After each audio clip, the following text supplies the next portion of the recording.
There has never been a beginning. God is the Alpha and Omega, the beginning and the end. He was, He is, and will always be. He is the uncreated one. And Jesus, God the Father's one and only Son, has been with Him since the beginning.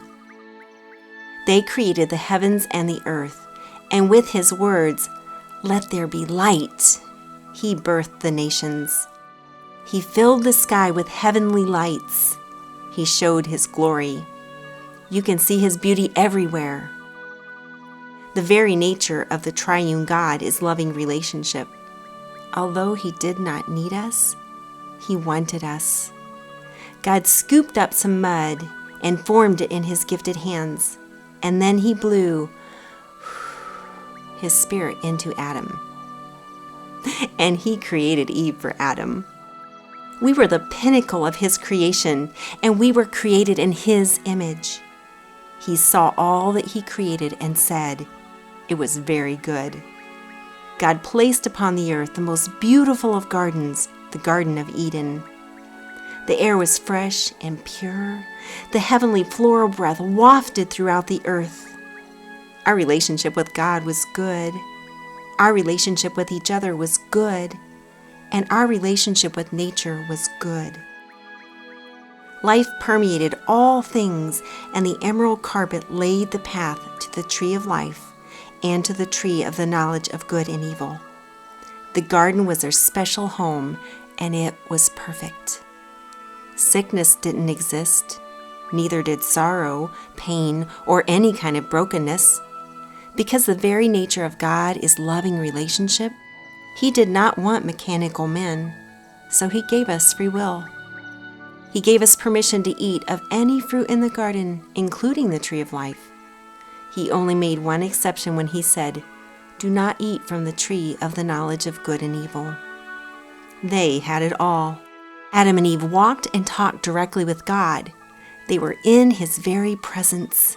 The Lord says to taste and see that He is good. They had the perfect life. Everything was perfect, but something went tragically wrong. Eve doubted God's heart and believed the lie that He was holding back, that He hadn't given His all. So instead of trusting God, she bit the lie and took the fruit from the tree. And in one act of self-sufficiency, changed the very taste of eternity. As the apple fell from her hand, all of creation and God's crown jewel, humanity, fell. The taste became bitter. In her sin, she tasted the lie, and we have been suffering under that curse ever since. In her sadness and sorrow, in her despair, in her disease, everything became broken relationship with God and each other, broken genetics, broken security, broken motives, broken-hearted. It all became one broken mess. After a peaceful existence, animals died and fed on each other's flesh. Now depravity is done in secret, and we hide in shame. What an opposite picture of when the garden we stood before our God naked and unashamed.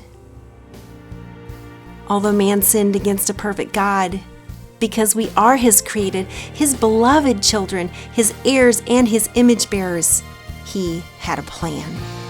Before He ever set the clock to ticking, He gave us a promise that He would rescue us.